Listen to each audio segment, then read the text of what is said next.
you know the is it 5 or 6 human motivators? Like, No. it's autonomy, gifts. Like, I'm probably gonna butcher, but autonomy is like having control. So that people are motivated by having control in life. One's more a case of like contribution. They want to contribute to other people's lives. Security, growth, and then there's the last one which I always keep forget. But like for you overall, what keeps you ticking? Would you say nowadays? Because I think for me it's contribution. Because I'm like, I couldn't care a second. I can never thought about myself anymore at this point. Yeah. Not because it's like I don't want to improve that area, but I feel like my values in terms of what I like to do is given. Yeah. Like when I moved here, I was like, oh, can I be with my mum here? Can I do this here? It's like I was like, shit, probably should do something for myself. I do it from time to time, but like it's just like I find I get more from giving for me. Yeah. For you, what pushes you forward? What's the driver? I'm probably similar. I think I come because of the background that I come from. There's another saying that I'm quite big on is that at some point someone's got to captain the ship, you know. And if no one's going to captain the ship, then the ship's just going to keep going in circles. And you know, sometimes you either step up or just step off, step out of the way. And for me, I was like, either my family's going to continue to be in generational cycles, or I'm going to do something about it. So for me, that's probably where my motivation comes from. It's like, you know, if mum's straight, my nephews are straight. I've got my older brother, man, he keeps popping kids out. I don't have any kids of my own. I hope not. If I do, come find me at some point. Link in the bio. I'll apologize later. But the point is like he's got like 7 kids, you know. Bless. And even that, it's like for me, I love my brother to death, my older brother to death. But I am the breadwinner. So because of that, I know my place and I'll captain that ship. So for me, it's probably the same contributions, but it comes from a perspective of saying like it's either me or it's nobody. I love that.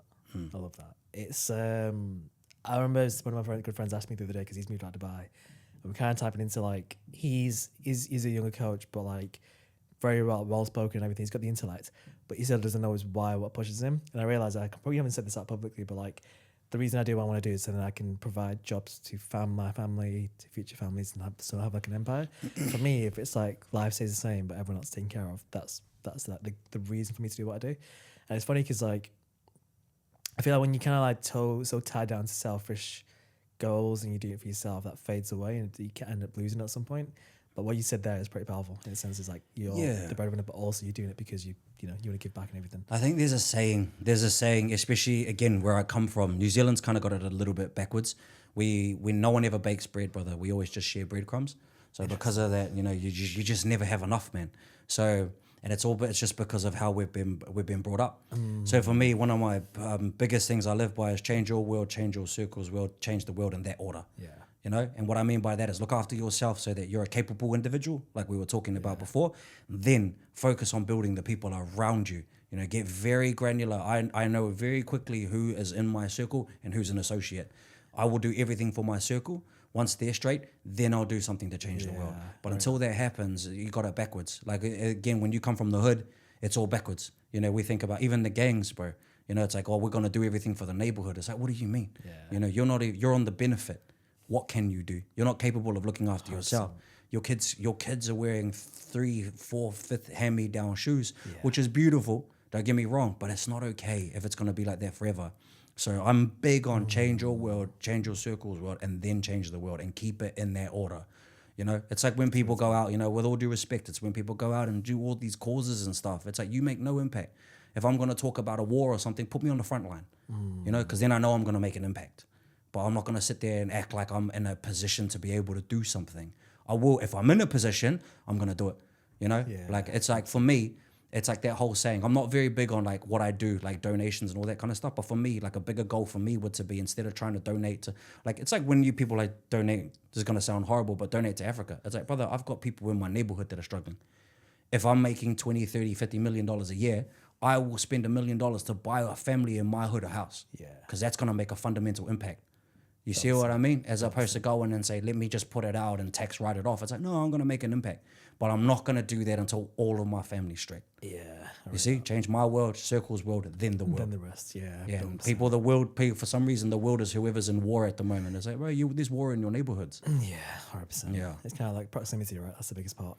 For you, like, one thing I wanted to dive into as well, because I think it'd be quite good to, like, because I know you're into philosophy as well. And I think a lot of it kind of ties into, like, it's not just like, I think people need to have like a high level of like depth into understand a topic.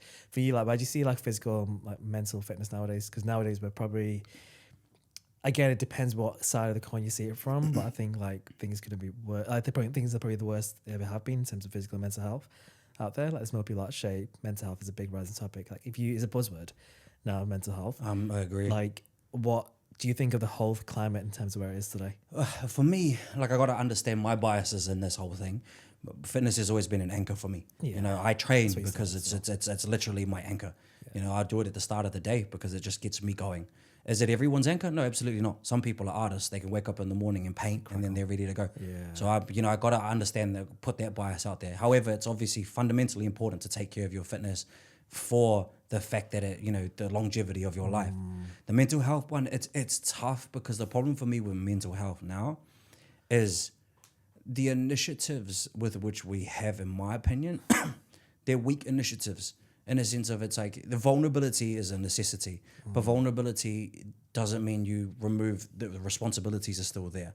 I'm very much of the opinion that, you know, you need to be able to speak about your mental health, but in environments where it makes sense, you know? Like for me, like a prime example, I even say to the boys, I joke to them all the time. I'm like, you're either going to get up, feel sad, and we'll talk about it and get out of the way, then go run the ball. Yeah, or you're going to keep being sad and you're going to end up in a Bali retreat under a waterfall screaming 100%. Screaming at the forest. You know, don't get me wrong, cool. If that's what you need to do, it's what you need to do. But for me, it's like, bro, it's like releasing with the fact that you get back, bro. What good is excuses when the rent's due? Because when you get back, the rent's still there. It's still there. So it's a conundrum, man. It's a tough one because it is a cold world, but it is the world that we have, and it's about, okay, how can I manage it? But I just feel like it's tough. You know, I've been to therapy, I've done it all. You know, especially after relationships and stuff, I did it all just to know. Relationships was the prime example. I did it because I realized that, okay, I can't keep being upset at the person. I got to realize what can I learn and how can I be a better man. And for me, that was going to therapy to better understand myself. But I still showed up every day. You know, got to get out of bed, got to keep doing it. You know, just because I was doing that, I still got to do this. Yeah. And What do you think? What actions do you reckon people should be taking? Because I think it's like almost when you're stuck in that place where you can't see the forest from the trees, it's like you can't see past it. Yeah. In that scenario, like I'd love to hear your take on that, but almost like what do you think people should almost be kind of diving more into around that part?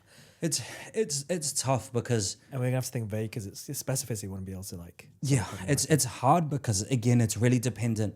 It's so dependent on the individual. Because I could come in and I can be massively ruthless on this, and just be like, look, it doesn't exist in the realm of work for me. Like I have to show up every day. Yeah. But I'm a huge advocate on mental health. Now, if we're talking just general throughout life, which is a reality that some people are just, again, not captaining the ship in that sense, then it's fundamentally important to acknowledge it, you know, because not acknowledging it means you're just going to let it build up over time. You know, and a lot of people are unhappy. We're unhappy for the weirdest reasons too. Like social media is the weirdest thing, bro. You got to think about it this way. Like I said, I'm in Dubai. There's 3 Bugattis in my garage. So that becomes my reality. Go on social media, you can see 100 Bugattis, and it makes you start thinking to yourself, why don't I have a Bugatti? Yeah. And it's like, did you even want one? Like, is it something that, you know, you're looking at everything. You're consuming everything, and it's overwhelming you. And that's what I mean. You know, you got to start acknowledging all of these things. Otherwise, nothing's ever going to change. 100%. It's like what's the saying now where it's like a man that's at peace with going to war with himself and finish down the line. It's like you end up creating problems and look for gaps. Yeah. Because like same with business. Like you'll never look at what's going well. You look at the problems because business is problem solving. But almost like for like nowadays, if things are going well, then you'd end up going to war with yourself. Yeah. And you're trying to like find a gap that you want to fill in. It's an interesting debate, but like even mental health, I think there's, like you said, there's different cards of the coin. But it's like someone's like, fuck your mental health, get back to work. Someone's like, let's sit with it, let's talk about it. Yeah. I think it's almost like an interesting topic. And I think there's more research, more topics. I think people of that point, to jump into there, sorry to interject, but yeah, so people saying fuck your mental health, I'm like, you're an idiot. You know what I mean? Like you're stupid. Yeah, Bill Sam. Yeah, that's stupid. Get back to work. I'm saying acknowledge it, but understand that you still have obligations. 100%. There's a massive difference. 100%. That's why I mean I think the real big problem, and I'm big on this, bro, because like I said, some things I like don't ever talk about, but I've been through a lot of stuff, right? Yeah. And for me, it's like I see the people that we've put, I don't want to name names, but I see people that we put as advocates, and I'm like, you guys don't realize you're just a product, man. You know? Like you're being sold to, like, it's just weird. You know what I find really weird? Please stop doing this. Us bullying people into fitness Like, especially men, like, it's like, you're not a man because you don't have You've not got 6%. Oh, six-pack. bro, shush. Like, what a weird way to get people to sign up, bro. Put the fries in the bag, brother. Like, you know what I mean? To me, it's the weirdest thing. I've never had to bully myself to go to the gym. And I just find it funny. Like, you're not better because you go to the gym. Please, for the love of God.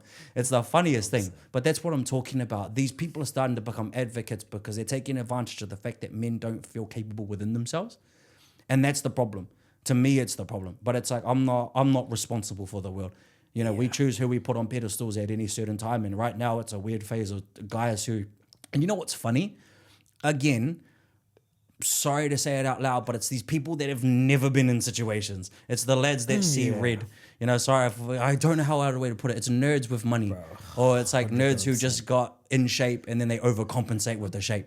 You know what I mean? That's what I mean. It's the seeing red brothers. And it's like they're the first to fold when something pops off. You know what I mean? Don't rely on the bro that's flaring his lats when it's time to fight. It's not going to happen. It's wild. I feel like it's almost sometimes like you teach what you need to hear yourself as well at the time. Teach what you preach. Yeah, bro, exactly. like literally, like I think it's like you often give the advice you want to receive yourself. That's remember, I think one of my good friends said that a while back, and I was like, that just hit the card. And it was like you often tell people they need to do this because it helps with this, but then it's almost like a reflection of what they're thinking and what they're thinking of doing. Yeah, and it's the whole bullying someone into fitness. I think there's no place for that whatsoever. Calling like, them a weak man, it's the weirdest thing ever to me. No real, like they have no like context to work off. Like this guy could have been working his entire life for his family, look after his family, look after his kids, his wife and kids love him, like he's doing a fucking good job. And for them it's like I saw one the other day, it's like you're single and fat. I'm like, that's like, but those aren't directly correlated to anything, right? And if you continue to correlate them, you're going to have a very sad life. But that's 100%. And again, unfortunately, it's the people that just haven't been through things in their life. It's these guys that are just overcompensating because their egos. It's arrogance, brother. 100%. You know, that's what I'm talking about. I've when you meet real people, and then you're just like, damn, you know, like that's what I mean. It's just to me, it's just people that are either trying to sell something to you and make you feel like you're lacking what they have. And then that's what I mean. You become the product, man. Yeah. But I just find it weird. I find it's a funny place to be nowadays. It's like you'll fold like an omelette, brother. You know what I mean? If I put you in a ring, watch what happens. These guys, I hope those bicep curls work, bro. 1,000%. It's like, that's funny, see, the biggest guys often tend to be the most insecure as well, I find. Yeah, but that's what I've seen. But to be honest with you, like I never had that problem. For lack of a better word, I've always actually been a pretty chill dude, even growing up. Yeah. Like I was in every single group. I did physics at school, for example. So I was with people like that, but I was with the homies and stuff as well. Yeah, so I blended a lot. I was like a chameleon. So for me, I never had a problem with it. I never felt like I was lacking. But the funny thing is I still, even when I got into social media when I was younger, I still have to acknowledge that happened with me as well. Arrogance of, you know, nothing worse than a 23-year-old fitness influencer, brother. They know everything about everything. You know what I mean? That you couldn't tell them they didn't know about the world. And that's the point, is it's inherent. And this is what I keep saying to guys, go to therapy. The gym's not therapy. The gym don't compensate. It's not. It's not. At all. You need intellect as well as like physical bodies as well. Like, I think it's, I remember like growing up as well, like I think mental health's an interesting, I've always dealt with that sort of problems by myself up until I think it was like 21, 22, and I was like, you know what, I'm actually going to speak about it. And bro, I felt like a backpack taken off. It's like, shit, like it feels real now. I just said it and vocalized it because you make sense of it sometimes. Whether it is you need to get advice or you need to like say it to someone so you can vocalize it and make sense of it. There's two sides of it. But the moment like, I like to be an open book as much as possible, but like the moment I started opening up, I was like, shit, like that actually helped. And like previously I train all the time. If I have a stress, I'd go to the gym. Literally, I remember like when I was living in China, so like background, I actually maths, you did physics, I did maths. And year 3, they gave like a scholarship to like 50 students to go to China. In there, I had a 6-hour morning routine. Do you know why? Because I was like struggling with mental health. I'd have to go for a run, go back and journal, go for a walk, have a nap, start my day. And I'd start my day at like 10, 11 a.m. But I was like 5-6 hours to get ready for the day. But if I just realized actually, right, just me running away from the problem wasn't the direct solution. Like I would have solved that and saved myself 6 hours a day. Yeah, for sure. So, I think that's it. The acknowledgement of not being okay is all good. And I mean, that's it. You don't see it when you're in it though. That's when you start making progress with it. You know, you actually be able to sit down and go, okay, I need to understand this. You know, but understanding it while simultaneously being productive. And I think that's the balance that is balance to me, it's like being able to acknowledge how you're feeling and keep going. You know, like, because that's what you're saying. You overcompensate by doing the weirdest things, bro. 100%.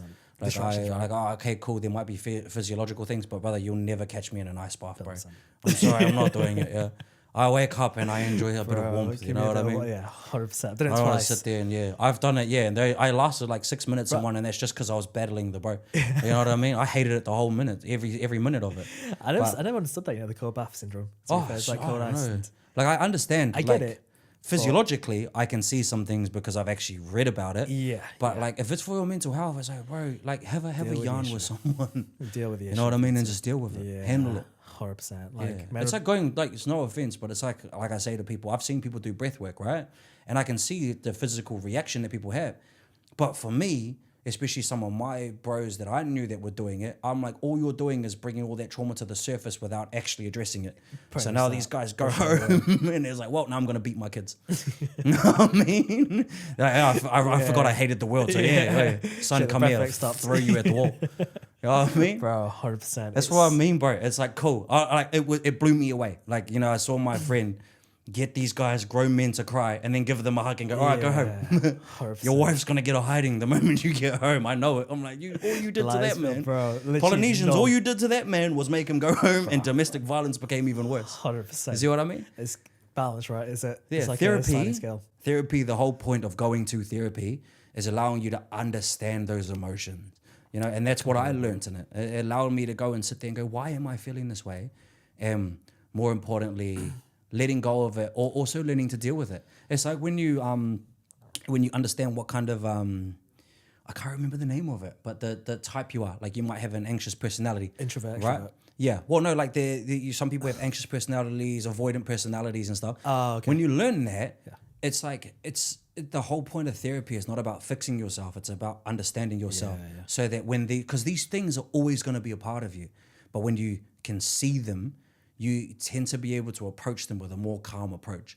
Like, I considered myself an anxious person. So when I was in a relationship, for example, previously, it would freak me out. Like, if I didn't get a response in a few hours, I'd be like, oh, so is something wrong? But now I look at it and I'm able to go, okay, that's still a part of me, but it doesn't ever flare up at all because I know that it is a part of me.